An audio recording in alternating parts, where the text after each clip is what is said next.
Presentamos a nuestro oponente, el profesor Maxiel Salazar, docente universitario egresado como TCU en planificación del programa sociocomunitario en la Universidad Bolivariana de Venezuela, licenciado en gestión social de desarrollo local en la Universidad Bolivariana de Venezuela, magíster en gerencia educacional, maestría en gerencia educativa en la UPEL, curso en distintos adiestramiento naval de la Guardia Nacional de Venezuela.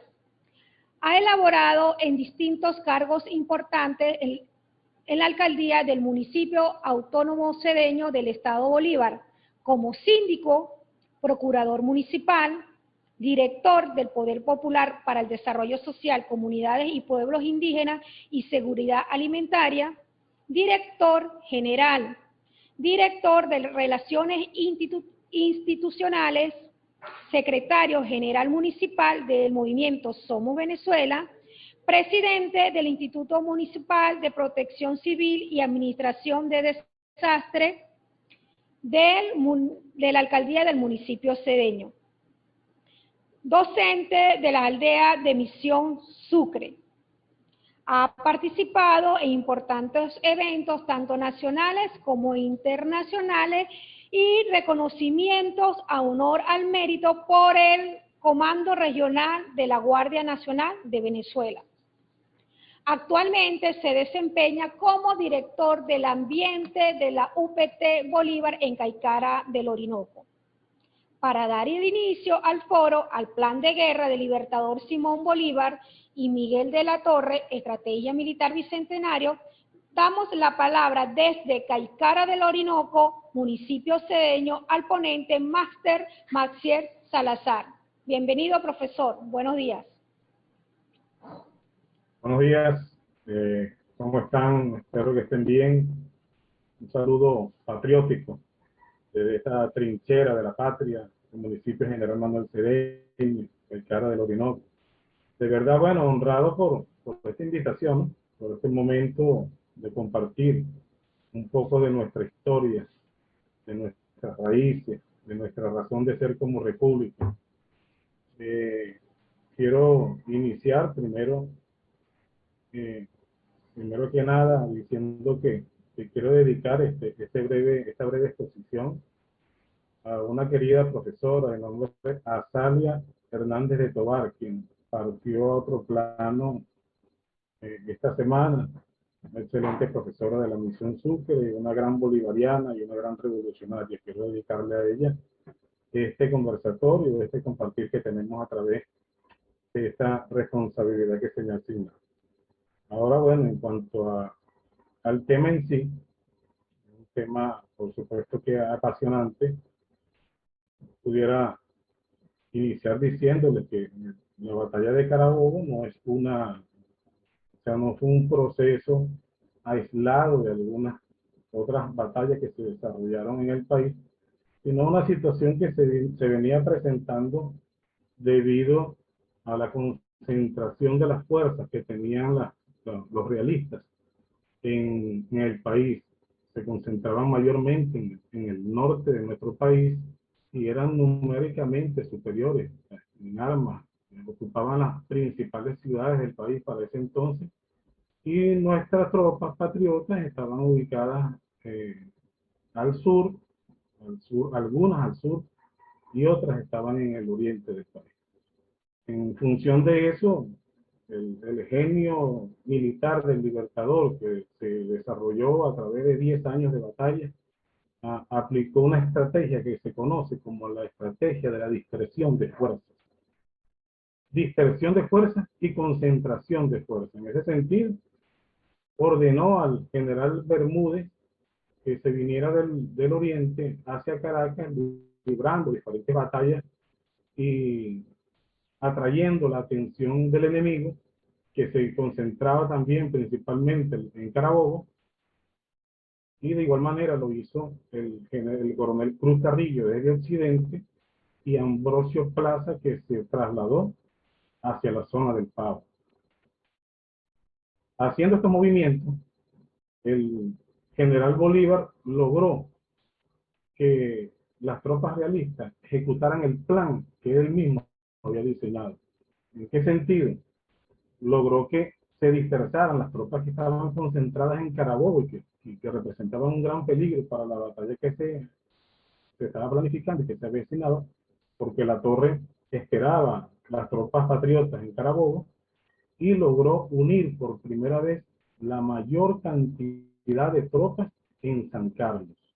De esta manera se cumple uno de los principios estratégicos del Libertador, como es la dispersión de la tropa enemiga y la concentración de la tropa nuestra. Parte importante de la estrategia militar utilizada para esa época. Ahora, ya concentrados en San Carlos, deciden partir hacia el campo de Carabobo. Para ello, bueno, el 20 de junio de 1821 empiezan esa marcha, esa caminata, pernoctando el día 22 en Tinaquillo y el día 23 llegan a las sabanas de Taguanes. Hay registros interesantes que indican que el general Bolívar pernoctó en las sabanas de Taguanes, pero no se, curiosamente, no se registró exactamente el lugar donde acamparon las tropas de Bolívar, donde durmió Bolívar, y eso motivó una investigación científica de la Universidad Militar Bolivariana de Venezuela. En ese momento el rector era general Alexis Rodríguez Cabello, que algunos de nosotros conocemos, y que forma parte también esa investigación, un poquito de la bibliografía o la documentación tomada como referencia para esta explicación, esta exposición. El día 23, el día 23 el general Bolívar se encuentra ubicado a las faldas de una serranía que se llama Las Tres Hermanas, y de allí observan un cerro que se llama el Cerro Buenavista. Se trasladó con su estado mayor al Cerro Buenavista y desde allí empezaron a planificar lo que sería la distribución de las tropas. Tenían más de 6.000 hombres distribuidos en tres divisiones. La primera división, dirigida por el general José Antonio Páez; la segunda división, dirigida por el general Manuel Cedeño, quien, por cierto, es oriundo de acá de Caicara del Orinoco, y que aparte de que nosotros celebramos los 200 años de nuestra independencia a través de la batalla de Carabobo, al mismo tiempo nosotros, los cedeñenses y todos los patriotas, conmemoramos los 200 años del fallecimiento del general Cedeño, quien murió en esa batalla de Carabobo. Entonces, continuando, el general Bolívar distribuye la segunda división al general Manuel Cedeño y la tercera división al coronel Ambrosio Plaza. El día 24 de junio, ubicado ya en Buenavista, a pesar de la distancia de la vegetación, a pesar de los factores topográficos, el general Bolívar logra observar la serranía que bordea la sabana de Carabobo y se da cuenta que estamos siendo esperados por diferentes flancos, por los regimientos y batallones al que están al mando de la torre. Ellos están distribuidos en las diferentes entradas principales de los caminos reales, y en un sector también que lo conocen como el Abra. Y el Abra es una depresión geográfica que se encuentra ubicada entre dos montañas, y que obligatoriamente se convierte como en un camino o un cañón y por ahí pasan las tropas. A nosotros, a los patriotas, nos estaban esperando de alguna manera allí. De esa forma, el general Bolívar ordena a la primera y segunda división que flanqueen el lado derecho de las sabanas de Carabobo, con el fin de sorprender al enemigo, mientras que él con la tercera división se aproximó por el camino real al Abra y nos hizo creer que era una sola división que se iba a enfrentar a ellos de manera frontal. De esta manera, muy cerca del Abra, el general Bolívar coloca unos macheteros que desplazan hacia la izquierda de la ubicación de las tropas enemigas para poder distraerlos aún más, mientras que las divisiones dirigidas por Manuel Cedeño y por el general Páez avanzaban por el flanco derecho.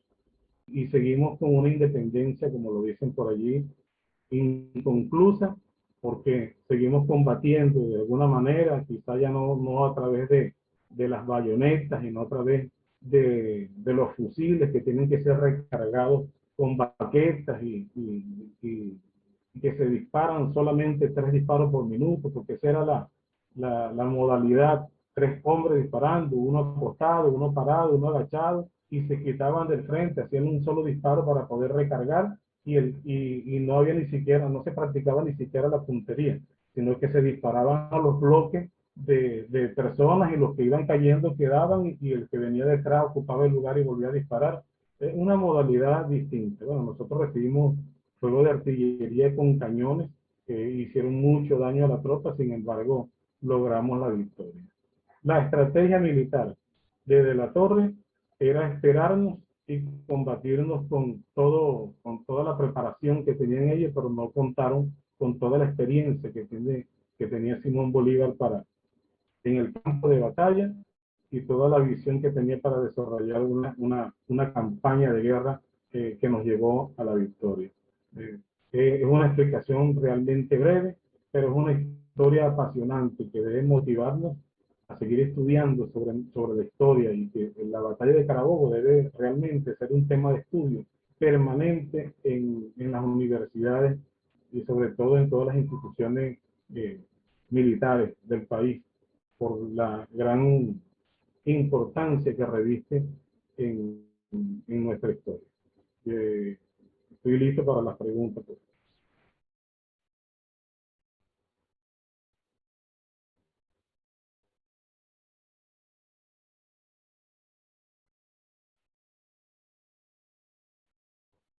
Muchas gracias al profesor Maxiel Salazar por esta interesante intervención.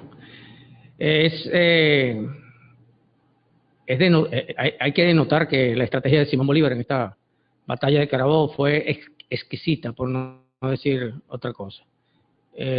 Tuvo un dinamismo, una estrategia de tan corto tiempo que duró casi 1 hora apenas la batalla, con la derrota aplastante del ejército realista. Bien, vamos a esperar las preguntas. Hay una pregunta en el aire, ¿verdad? Hay una pregunta del señor, el profesor Milano, que quiere hacer una pregunta. Sí, Jiménez, por favor.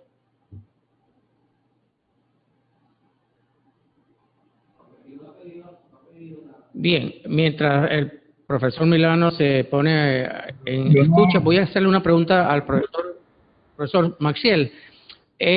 ¿Cuánto de leyenda y cuánto de realidad tiene la muerte de Negro Primero en el campo de Carabobo? ¿Cuánto tiene?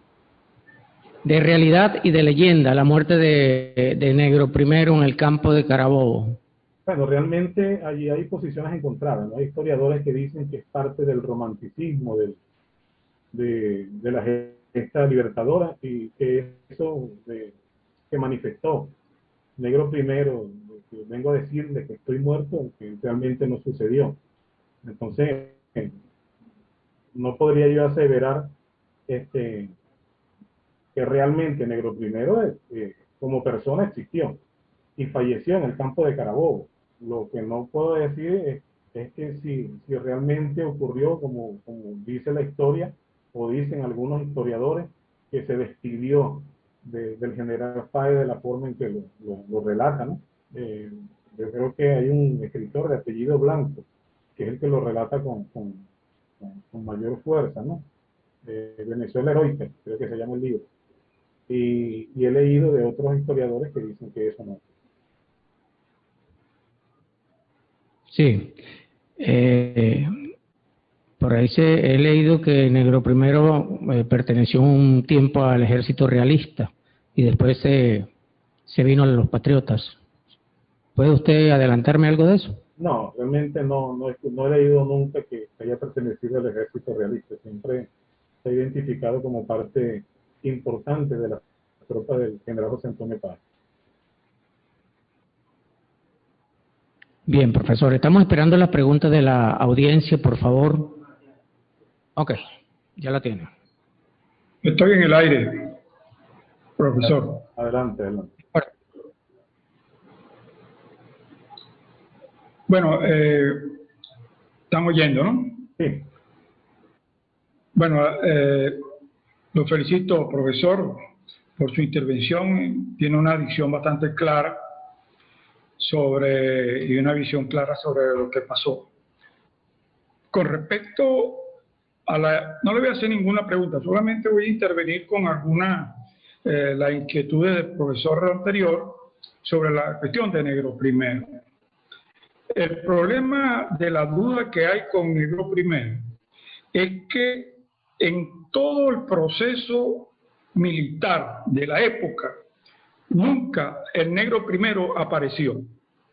Su única aparición que él tiene es en las memorias de Páez, que es quien narra la despedida que le hizo Negro Primero antes de morir. Pues.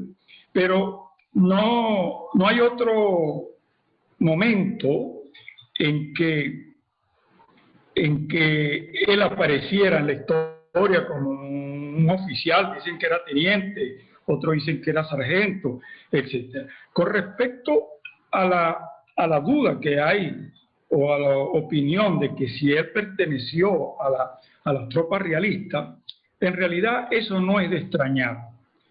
Todas las tropas de Páez pertenecieron, o casi todas, pertenecieron a José Tomás Bove, al ejército de José Tomás Bove, que era un canario que luchaba a favor del rey, por cuestión de, hasta tenía sus problemas de odio racial y de venganza personal contra los patriotas, porque lo metieron preso en calabozo, y quien lo liberó fue Zuazola, uno de los que después fue un realista, que después fue su segundo al mando. Entonces, muchos de esos llaneros pelearon con José Tomás Bove.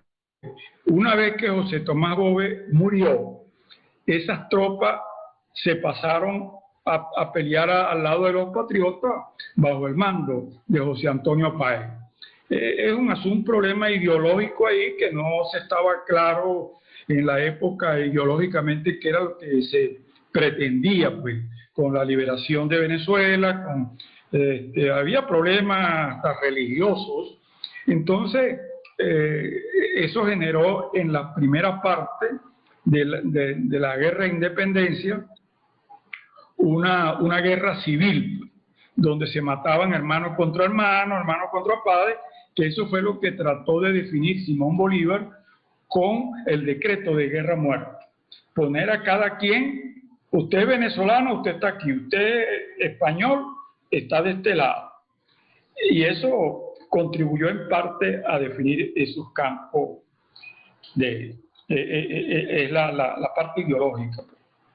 Con respecto a la estrategia de Simón Bolívar, bueno, realmente, como usted lo dice, profesor, ya la experiencia, y había cierto sentido de genialidad y manejo del campo de batalla. Cuando él se montó en el techo del ranchito en el Cerro Buenavista, que era donde él podía ver todo el campo, porque desde el suelo no se podía. Él se montó en el techo de un rancho que estaba ahí. Bueno, él divisó la sabana, donde las mejores posiciones las tenía el ejército español, pero ahí observó las debilidades tácticas en el despliegue de batalla de las tropas realistas. Por lo tanto, en base a una realidad del campo de batalla, él diseñó la estrategia que usted ha explicado realmente la torre cometió errores tácticos en su despliegue, dejó el flanco derecho débil, por lo tanto por ahí se le metió la caballería de Páez y lo derrotó, lo envolvió. Pues, es una táctica de, uno dicen de yunque y martillo, porque hay un envolvimiento hecho por Páez por la derecha, mientras Ambrosio Plaza y las dos divisiones que estaban lo atacaron por el frente. Eso fijó la posición de las unidades militares del ejército español, mientras Páez daba la vuelta. Lo interrumpieron por un momento, pero él logró pasar.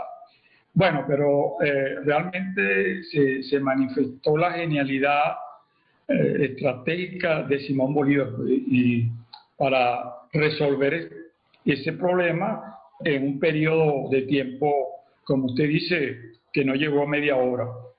Y también errores de los generales Ambrosio Plaza y Manuel Cedeño, que cometieron errores en el proceso de persecución que le generó la muerte a ambos. Y no solamente a ellos dos, sino a Coronel Mellado y Ambrosio Plaza salió herido y murió en Valencia varios días después. Manuel Cedeño sí murió en el sitio, como dice, que recibió un disparo en la cabeza. Y Mellado le mataron el caballo con bayoneta. Fíjate cómo se aproximó tanto al enemigo que el caballo se lo matan a bayonetazo. Y él recibió como 7 disparos. O sea, disparos que tuvieron que ser muy cerca, de muy cerca. Recibió 7 disparos y quedó muerto ahí. Esos fueron errores tácticos también, porque en el momento de la retirada de una unidad militar, si esa retirada es ordenada, es sumamente peligrosa para el persecutor, porque es un cuadrado que se defiende por todos sus lados, hasta tenían caballería. Ese batallón Valencey que se estaba retirando, la caballería derrotada se unió al batallón, ahí estaba la torre, iba en ese batallón que iban retirados, y fue una situación muy peligrosa que esto enfrentaron sin cuidarse, pues, y murieron en la acción. Yo lo felicito por su exposición y espero que esta intervención mía también sirva como apoyo a su narración. Muchas gracias. Gracias a usted, profesor. Fíjese algo, ¿no? Primero que agradezco todo lo que ha complementado de la exposición que yo he hecho. Con respecto al tema de Negro Primero, que usted mencionó, Bobe, no hay que olvidar de que no solamente fue una guerra civil producto de algún descontento, sino que además se convirtió en una verdadera lucha de clases para la época. Para ese tiempo se convirtió en una lucha de clases, porque usted lo llama guerra civil, yo siempre digo, es como que hubo una revolución dentro de la revolución. Teníamos una revolución, teníamos una batalla y con todo eso teníamos que también estar lidiando con la situación que se presentó allí por los alrededores de 1814 con Bode. Y sería interesante que no solamente por el tema del bicentenario, sino que activemos del bicentenario de la batalla de Carabobo, sino que activemos también todos los debates que tengan que ver con la gesta independentista en todos los niveles, a través de las diferentes universidades. Pues, creo que es bueno que nosotros mantengamos viva esa llama, porque es necesario saber que, que lo que hicieron nuestros libertadores es lo que nosotros también nos impulsa a continuar defendiendo lo que nos ha costado tanto. Si no conocemos esa parte de la historia, ese resorte no se activa y muy poco vamos a poder transmitir a los jóvenes que ellos tienen que defender esto que ha costado su tiempo, su sangre. Eh, han existido historias muy románticas, pero también han existido la historia real que está llena de genialidad y de tanta gloria para la paz. Muchas gracias, profesor Milán. Bueno, como tú dices, realmente fue una lucha de clase. A los esclavos que se llevaron muchos esclavos que huyeron de las haciendas en la época por la violencia, y se les ofrecía que una vez que se derrotara a los españoles se les daría su libertad. Entonces los esclavos estaban luchando no por el concepto de patria ni del concepto de libertad, de la libertad personal, pero la libertad como esclavo. Yo voy a pelear, pero no voy a ser más esclavo, ¿no? No voy a tener ama. Eso es muy importante. Y lo otro, había un problema racial. Fíjate que Briceño Méndez, perdón, Antonio Nicolás Briceño, llamado el Diablo Briceño, era realmente violento. Él apodó a los españoles como la raza maldita. Entonces, cuando él estaba proponiendo una guerra a muerte y le estaba llevando a cabo antes que Bolívar la decretara. Es más, él fue quien le propuso a Bolívar que declarara la guerra a muerte a los españoles. Claro, Bolívar lo hizo, pero con ciertos controles y limitaciones. Pero Antonio Nicolás Briceño se refería a los españoles como la raza maldita que había que exterminarla por completo. Y hubo un verdadero exterminio, una verdadera masacre muy criticada por los historiadores sobre ese proceso.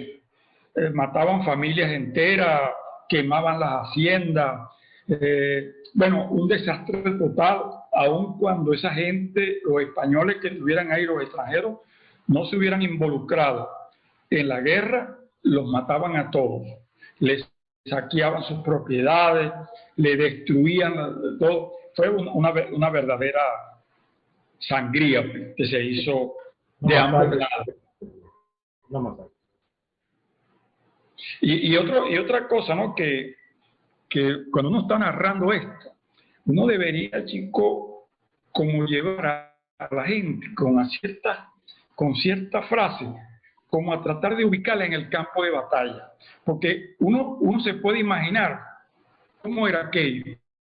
Un olor a pólvora, a pólvora profundo, el humo de pólvora, la gritería de los heridos, los gritos de la gente que llamando a su mamá cuando se veían con una lanza en el pecho, con un disparo, con un machetazo, porque ahí pelearon mucho con machete, lanza.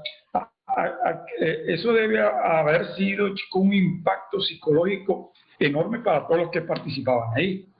Eso son estados cruentos para el ser humano, realmente muy impactante en la psicología de la debilidad de un mortal, encontrarse en aquel momento de desastre total, de hecatombe.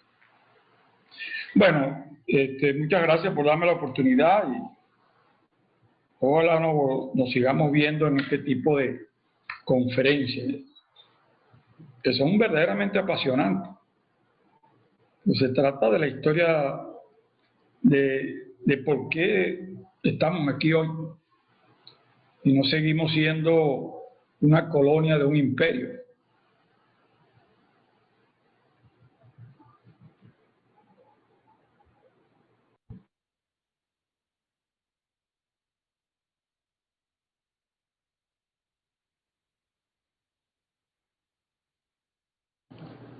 Ya, bien.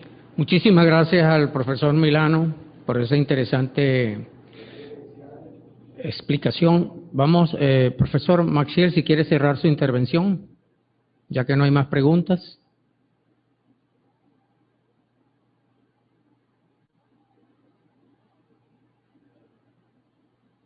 No se oye.